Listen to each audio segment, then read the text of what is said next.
আসসালামু আলাইকুম। নির্বাচন নিয়ে আমার মাথা ব্যথা নাই ভাই। হয়তো ২-১ টা কথা বলি।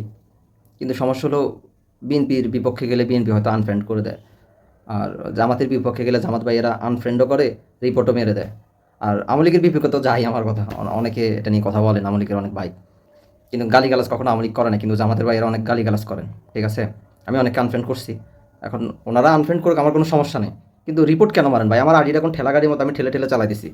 হ্যাঁ? সব কথা কি আপনাদের পক্ষে যাবে? বিপক্ষে যাবেন? আপনারা কি ফেরেশতা?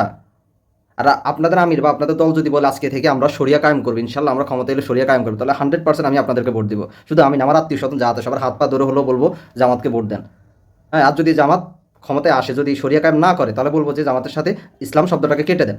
জামাতের ইসলাম শব্দটা ব্যবহার করার কোনো যোগ্যতা নাই। বিএনপিও যদি ক্ষমতায় আসে, তাহলে বিএনপিকে অনুরোধ করবো যে জামাত যাতে ইসলাম শব্দটা তাদের নামের সাথে ব্যবহার করতে না পারে। ঠিক আছে? কি যারা আপনাদের কোনো আপনাদের কি জানি বলে, আপনার কোনো সমালোচনা নিতে পারে না, কেউ কিছু আপনাদের বলতে পারে না, তাকে আপনারা বিভিন্নভাবে অ্যাটাক করেন। সমস্যা কি আপনাদের ভাই? আপনাদের দল কি ইসলামিক দল? আপনারা তো মডারেট ইসলামিক, আপনারা তো গণতান্ত্রিক দল, তাহলে সমস্যা কি? কেউ কথাই বলতে পারবেন আপনাদের জন্য কোনো ব্যাপার নিয়ে? কি সমস্যা আপনাদের? বলেন আপনারা শরিয়া কায়েম করবেন, আল্লাহি ভোট দিব আপনাদেরকে, 100% দেবো। শুধু আমি দিব না, অন্তত 1 কোটি ভোট বাড়বে আপনাদের যদি আপনারা বলেন শরিয়া কায়েম করবেন।